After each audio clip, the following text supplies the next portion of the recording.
Video में हम charge के बारे में देखेंगे कि चार्ज मतलब आवेश क्या होता है। सबसे पहले आवेश का हम इंट्रोडक्शन देखेंगे, फिर टाइप ऑफ इलेक्ट्रिक चार्ज देखेंगे कि कितने टाइप के चार्ज होते हैं, फिर एक मेथड होता है चार्ज को प्रोड्यूस करने के, वे भी हम इस वीडियो में देखेंगे। सबसे पहले शुरू करते हैं इंट्रोडक्शन से। तो हम इंट्रोडक्शन कैसे देंगे कि आवेश क्या होता है। सबसे पहले हम आवेश का एक एग्जांपल देखते हैं। जैसे सर्दियों में हम स्वेटर या फिर जर्सी अपने शरीर से जैसे ही बाहर निकालते हैं तो हमें चट चट की आवाज़ सुनाई देती हैं, तो उसको हम आवेश कह सकते हैं कि वो आवेश होता है। और आपने देखा होगा जैसे ही बारिश होती है उसमें जो बादल गरजते हैं उसके बीच बिजली भी चमकती है। तो जो बिजली चमकती है तो बिजली के चमकने पर भी आवेश उत्पन्न होता है। तो ये कुछ एग्जांपल्स थे। तो आपने झटके कभी महसूस किए होंगे, अगर किए हों तो जैसे हम कहीं बस में बैठते हैं या बस में बैठते लोहे की छड़ को पकड़ते हैं तो कई बार हमें एक झटका सा बहुत तेज लगता है, तो वो भी आवेश होता है। तो ये इसका इंट्रोडक्शन था आवेश का। अब हम देखेंगे कि विद्युत की क्या है, इलेक्ट्रिसिटी क्या है। आवेश तो हमने देख लिया कि क्या होता है।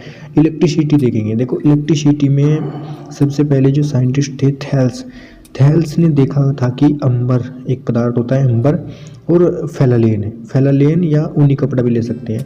तो अंबर और फेलालेन को जब रगड़ते हैं हम तो उसको उसके रगड़ने पर भी उसमें ये चीज़ उत्पन्न हो रही थी, क्या कि ये रगड़ने पर अंबर को और फेलालेन को रगड़ने पर वो अपनी अपनी ओर छोटी छोटी चीज़ों को आकर्षित कर रहा था। जैसे हमने वो टीवी का एग्जांपल लिया था, टीवी के सामने उन्हें कागज़ के छोटे टुकड़े रखे हैं मारने की बात। तो टीवी के स्क्रीन के सामने हम जैसे ही कागज़ के छोटे छोटे टुकड़े रखेंगे तो वे छोटे छोटे टुकड़े कागज उसकी टीवी की स्क्रीन की ओर आकर्षित होने लगेंगे। तो जो भी आकर्षित होते हैं तो उसको हम आवेश कहते हैं। कि जो उन्होंने अपने प्रैक्टिकल में देखा था थैल्स ने, कि जब हम अंबर और फेलालेन को रगड़ते हैं तो उसमें भी वो गुण उत्पन्न हो रहा है कि वो छोटे छोटे टुकड़ों को अपनी ओर आकर्षित कर रहा है एक तरीके से।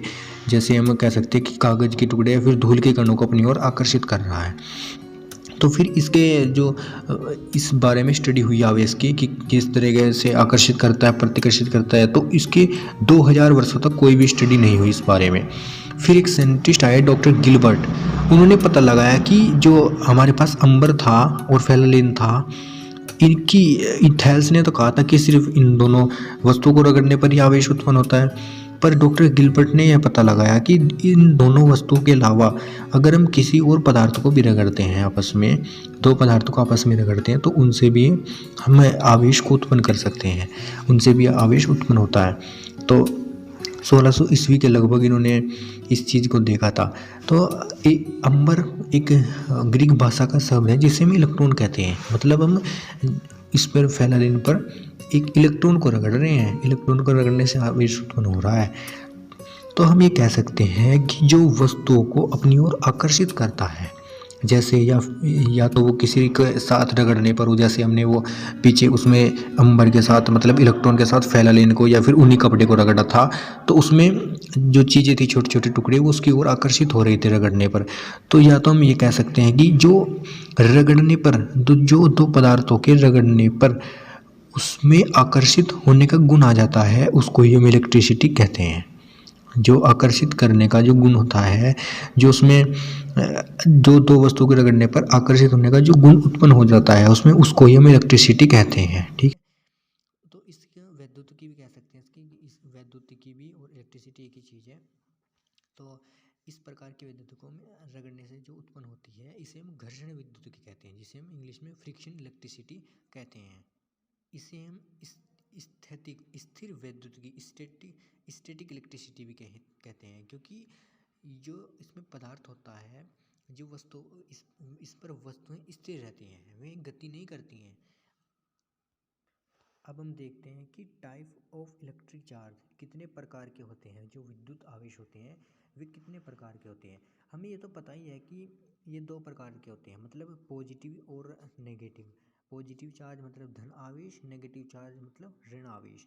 सबको पता होगा कि दो ही चार्ज होते हैं, लेकिन किस तरीके से ये हमने पता लगाया था कि किस तरीके से धन आवेश ऋण आवेश होते हैं, इसके बारे में हम देखेंगे आगे।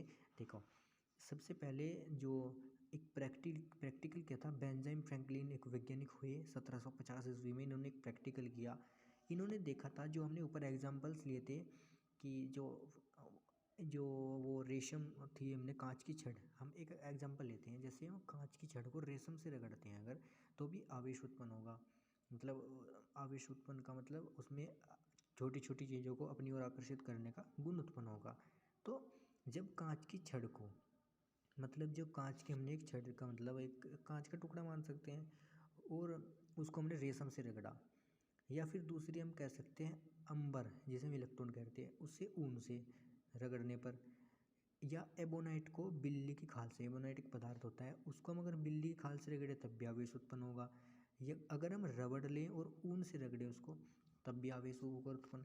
यदि हम प्लास्टिक के कंघे की बात करें, अगर आपने प्रैक्टिकल भी देखा हो घर पे, जैसे सूखे बाल होते हैं हमारे, और प्लास्टिक का कंघा उनमें मारते हैं हम, तो चट चट की आवाज़ उनमें से भी आती है, तो उसको हम आवेश कहते हैं कि इसमें आवेश उत्पन्न हो रहा है। प्लास्टिक के कंघे को सूखे बालों में अगर हम रगड़ेंगे तो हमारे पास आवेश उत्पन्न होगा।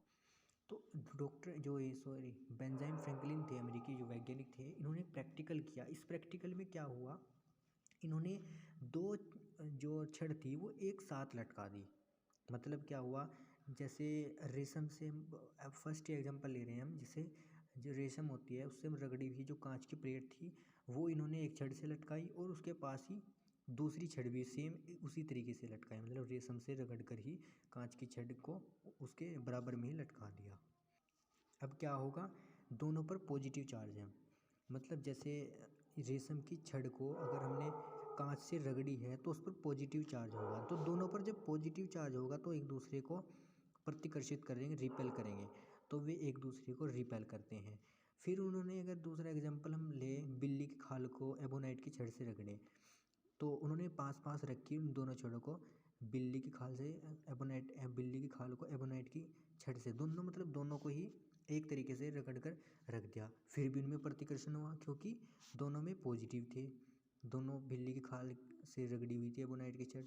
फिर जो इन्होंने तीसरी बार किया, उसमें इन्होंने दो अलग अलग चीज़ें की। रेशम से रगड़ी हुई कांच की छड़ एक तरफ रखी गई, और बिल्ली की खाल से रगड़ी गई एबोनाइट की छड़ दूसरी तरफ रखी गई। फिर इन्होंने देखा कि एक तरफ पॉजिटिव और एक तरफ नेगेटिव, मतलब जिधर रेशम से रगड़ी हुई छड़ की कांच की छड़ थी उधर तो पॉजिटिव हो गया था, और जिधर बिल्ली की खाल से रगड़ी हुई एबोनाइट की छड़ रखी थी उधर नेगेटिव हो गया था। तो ऐसे इसमें आकर्षण बल उत्पन्न हो गया था फिर, तो इसलिए इनमें आकर्षण बल होता है।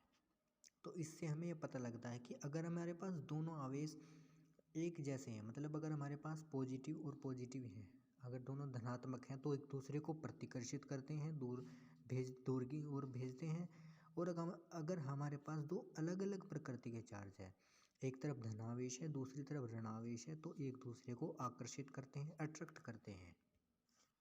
अगर हम ये देखें कि जो हमने पास पास रखी रेशम से रगड़ी हुई कांच की छड़ रखी थी और बिल्ली की खाल से रगड़ी हुई एबोनाइट की छड़ रखी थी, तो जो तीसरी पॉइंट था ये वाला, तो इसमें हमने देखा कि आकर्षण बल का अनुभव हो रहा है, एक दूसरे की तरफ अट्रैक्ट हो रहे हैं, एक दूसरे के पास आ रहे हैं, क्योंकि एक पर पॉजिटिव चार्ज है एक पर नेगेटिव चार्ज है, ऋणावेश है।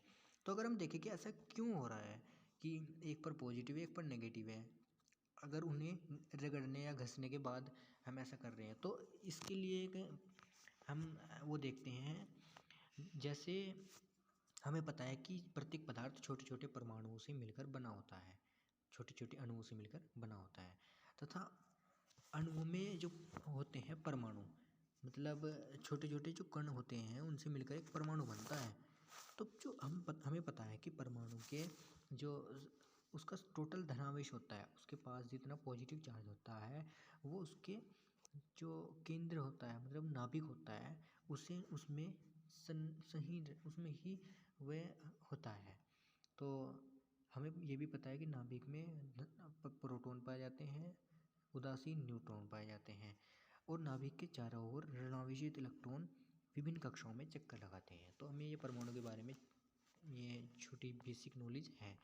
हमें ये पता होना चाहिए कि जैसे ही हम एटम की बाह्य कक्षा देखेंगे, वहाँ से नाभिक का आकर्षण बल कमज़ोर होगा, और जो इलेक्ट्रॉन नाभिक के पास पास हैं उनका आकर्षण बल बहुत स्ट्रॉन्ग होगा। तो अगर हम इलेक्ट्रॉनों को बाहर निकालना चाहें तो कहाँ के इलेक्ट्रॉन जल्दी निकलना चाहेंगे? सबसे बाहरली वाली जो बाह्य शेल होती है, सब सेल, वहाँ से निकल कर एकदम से इलेक्ट्रॉन भाग जाएंगे। अगर हम उनको निकालना चाहें इलेक्ट्रॉनों को, तो वहाँ से बहुत जल्दी निकल जाएंगे। तो ऐसे ही जब हम इस प्रैक्टिकल को देखते हैं रेशम की छड़ वाले को, तो रेशम की छड़ जब बिल्ली की खाल वाली एबोनाइट की छड़ से रगड़ी जाती है, तो जो रेशम की छड़ से इलेक्ट्रॉन आते हैं वे बिल्ली की खाल से रगड़ी गई एबोनाइट की छड़ पर